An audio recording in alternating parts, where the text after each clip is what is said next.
नमस्कार साथियों, पथिक अकेडमी यूट्यूब चैनल पर आप सभी का हार्दिक स्वागत है। हम ईओआरओ योजना की क्लास कर रहे थे। आज की क्लास में हम इंदिरा गांधी शहरी रोजगार गारंटी योजना को करेंगे। इस योजना के बारे में देखें तो इस योजना का प्रारंभ हम देखें तो बजट घोषणा वर्ष 2022-23 के अनुसरण में इस योजना को प्रारंभ किया गया। इसका अर्थ यह हो जाएगा कि 2022-23 में जो बजट आया था उसके तहत इस योजना की घोषणा की गई थी और उसी का अनुसरण करते हुए इस योजना को प्रारंभ किया गया है।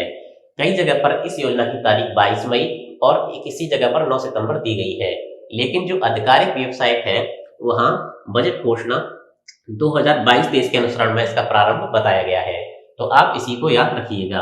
आगे हम बात करें कि इस योजना का उद्देश्य क्या है, तो इस योजना का उद्देश्य नगरीय निकाय की सीमा में रहने वाले परिवारों, विशेष रूप से आर्थिक रूप से कमजोर, असहाय व बेरोजगार परिवारों को आर्थिक संबल प्रदान करना है। अर्थात जो नगरीय निकाय क्षेत्र है, नगर परिषद भी हो सकती है, नगर निगम भी और नगर पालिका, तो इन क्षेत्रों की सीमा में रहने वाले परिवार जो आर्थिक रूप से कमजोर हैं, असहाय हैं, बेरोजगार हैं, ऐसे परिवारों को आर्थिक सहायता या आर्थिक संबल प्रदान करना इस योजना का उद्देश्य है। आगे हम बात करें कि इस योजना का उद्देश्य तो हमने जान लिया, पर इस योजना के तहत क्या कार्य किया जाएगा।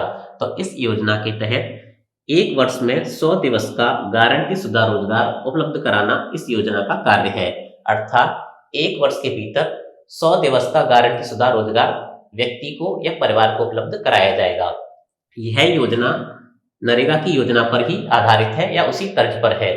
जैसे मनरेगा के तहत ग्रामीण क्षेत्र में रोजगार उपलब्ध कराया जाता है, रोजगार की गारंटी दी जाती है, उसी प्रकार शहरी क्षेत्र में रोजगार की गारंटी के लिए इंदिरा गांधी शहरी रोजगार गारंटी योजना को लाया गया है और इसके तहत एक वर्ष के भीतर 100 दिवस का गारंटी शुदा रोजगार उपलब्ध कराया जाएगा।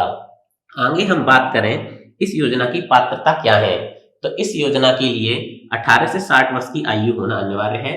अर्थात जो व्यक्ति 18 से 60 वर्ष की आयु रखते हैं या 18 से 60 वर्ष की आयु है, वह व्यक्ति इस योजना के लिए अप्लाई कर सकते हैं। आगे हम अन्य पात्रता देखें तो नगरीय निकाय की सीमा में रहने वाला, अर्थात जो व्यक्ति नगरीय निकाय की सीमा में रह रहा है या शहरी क्षेत्र में निवास कर रहा है, वह व्यक्ति इस योजना के लिए अप्लाई कर सकता है। अन्य पात्रता में देखें तो उस व्यक्ति का या उस परिवार का जन आधार कार्ड धारक होना आवश्यक है या फिर जन आधार कार्ड में पंजीयन होना आवश्यक है। तो इस योजना में आप देखेंगे कि इस योजना के लिए जब कोई व्यक्ति या परिवार अप्लाई करता है तो उसका जन आधार कार्ड होना चाहिए। यदि जन आधार कार्ड में उस व्यक्ति का नाम नहीं है तो जन आधार कार्ड में उसका नाम जुड़वाने के लिए पंजीयन किया जाना चाहिए। तो यह इस योजना की पात्रता है। आगे हम बात करें इस योजना के बजट की, तो सरकार प्रतिवर्ष 800 करोड़ रुपए इस योजना पर खर्च करेगी। आगे हम बात करें कि रोजगार नगरीय निकाय की सीमा क्षेत्र में उपलब्ध कराया जाएगा। अर्थात यदि कोई व्यक्ति इस योजना के तहत आवेदन करता है तो उस व्यक्ति को जो रोजगार उपलब्ध कराया जाएगा वह नगरीय निकाय की जो सीमा है जिसमें वह निवास करता है उस नगरीय निकाय की सीमा क्षेत्र में ही उपलब्ध कराया जाएगा।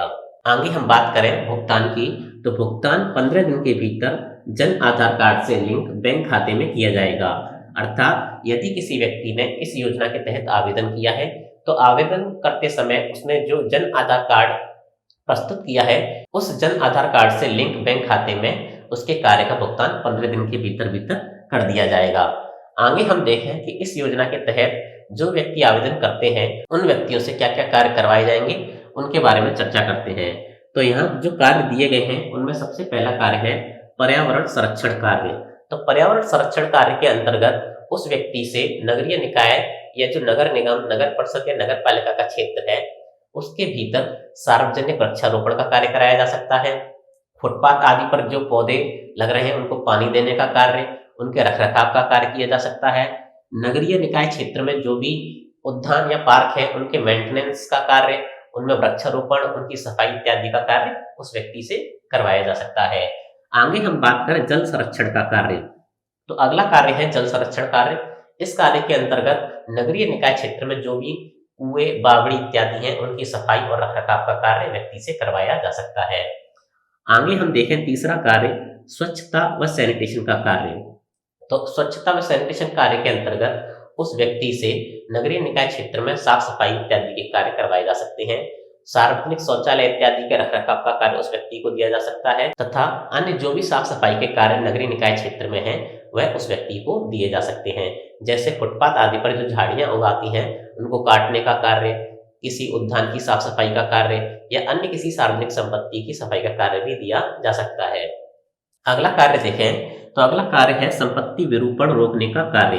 तो इस कार्य के अंतर्गत व्यक्ति को वह कार्य सौंपे जाएंगे जैसे कोई अवैध बोर्ड, होर्डिंग, बैनर, पोस्टर इत्यादि यदि किसी सार्वजनिक संपत्ति पर या नगरीय निकाय क्षेत्र में चिपकाए गए हैं जो कि उस नगरीय निकाय क्षेत्र के स्वरूप को या सार्वजनिक संपत्ति के स्वरूप को गंदा करते हैं, तो ऐसे अवैध पोस्टर, होर्डिंग, बैनर इत्यादि को हटाने का कार्य भी व्यक्ति को दिया जा सकता है।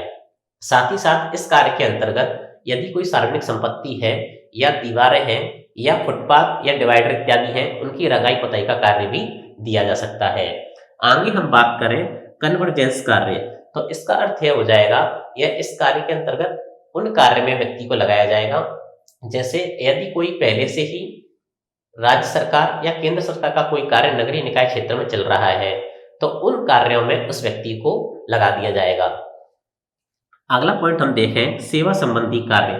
तो सेवा संबंधी कार्यों की चर्चा करें तो यदि किसी नगरीय निकाय क्षेत्र में कोई गौशाला इत्यादि है या फिर नगर निगम के, नगर पालिका के या नगर परिषद के जो भी कार्यालय हैं उन सभी कार्यालयों में मल्टीटास्किंग स्टाफ के तहत भी इन व्यक्तियों को लगाया जा सकता है। आगे हम देखें हेरिटेज संरक्षण कार्य। यदि नगरीय निकाय क्षेत्र में कोई हेरिटेज संपत्ति है तो उनके संरक्षण, रखरखाव आदि के कार्य में भी व्यक्ति को लगाया जा सकता है। अन्य कार्य के अंतर्गत राज्य सरकार द्वारा उसे समय समय पर अन्य कार्य भी दिए जा सकते हैं जिनमें हो सकता है उसे किसी ऑफिस इत्यादि के अंदर लगा दिया जाए या किसी भवन आदि की सुरक्षा के लिए गार्ड के तौर पर भी तैनात किया जा सकता है। तो इस प्रकार हमने देखा कि इस योजना के तहत क्या क्या कार्य किए जा सकते हैं। आगे हम बात करें इस योजना के अंतर्गत बजट को किस प्रकार खर्च किया जाएगा। तो यहाँ दो प्रकार दिए गए हैं कि सामान्य प्रकृति के यदि कोई कार्य है तो उसमें बजट का उपयोग किया जाएगा तो उसमें 25% राशि सामग्री में खर्च की जाएगी तथा 75% राशि मजदूरी में खर्च की जाएगी। उदाहरण के तौर पर समझें, यदि किसी कार्य का बजट 1 लाख रुपए है तो वहां 25,000 रुपए सामग्री पर खर्च किए जाएंगे जबकि 75,000 रुपए मजदूरी के रूप में दिए जाएंगे। आगे हम बात करें कि विशेष प्रकृति के कार्य में बजट का उपयोग किस प्रकार किया जाएगा। तो जो 75% राशि है उसे सामग्री में खर्च किया जाएगा जबकि 25% राशि को मजदूरी में खर्च किया जाएगा। उदाहरण के तौर पर समझें कि सामान्य प्रकृति के कार्य क्या होंगे और विशेष प्रकृति के कार्य क्या होंगे। तो आप इस प्रकार समझ सकते हैं कि मान लीजिए किसी जगह पर गड्ढे इत्यादि को खोदना है और वह गड्ढे इत्यादि यदि फावड़े इत्यादि की सहायता से मजदूरों या व्यक्तियों के द्वारा खोदे जाएंगे तो वह कार्य सामान्य प्रकृति का माना जाएगा, जिसमें फावड़े इत्यादि को खरीदने में 25% राशि का उपयोग किया जाएगा जबकि जो मेहनत उस व्यक्ति के द्वारा की जाएगी उस पर मजदूरी के रूप में 75% राशि खर्च की जाएगी। अगर हम विशेष प्रकृति के कार्य की चर्चा करें तो यहाँ भी गड्ढे खोदने का कार्य है, लेकिन यहाँ गड्ढे खोदने का कार्य जेसीबी इत्यादि की मदद से किया जाएगा। तो ऐसी स्थिति में जेसीबी को बुलाने का जो भी खर्च होगा या जो भारी भरकम मशीनें आएंगी उनके ऊपर अधिकतम राशि अर्थात 75% राशि खर्च की जाएगी, जबकि उस कार्य में मजदूरों की संख्या कम होगी और उनको काम भी कम करना पड़ेगा। इसके लिए वहां मजदूरी 25% खर्च की जाएगी। तो उम्मीद करता हूं आपको सामान्य प्रकृति के कार्य और विशेष प्रकृति के कार्यों को समझ में आया होगा। आप इस प्रकार दोनों में अंतर कर सकते हैं। उम्मीद करता हूं यह योजना आपको समझ में आई होगी। अगर यह वीडियो आपको पसंद आया है तो वीडियो को लाइक जरूर करें, चैनल को शेयर और सब्सक्राइब जरूर करें। पिछले कुछ दिनों से क्लास नहीं आ रही थी, लेकिन हम पूरी कोशिश करेंगे कि क्लास आपको रेगुलर मिलती रहे। वीडियो देखने के लिए आपका बहुत बहुत धन्यवाद।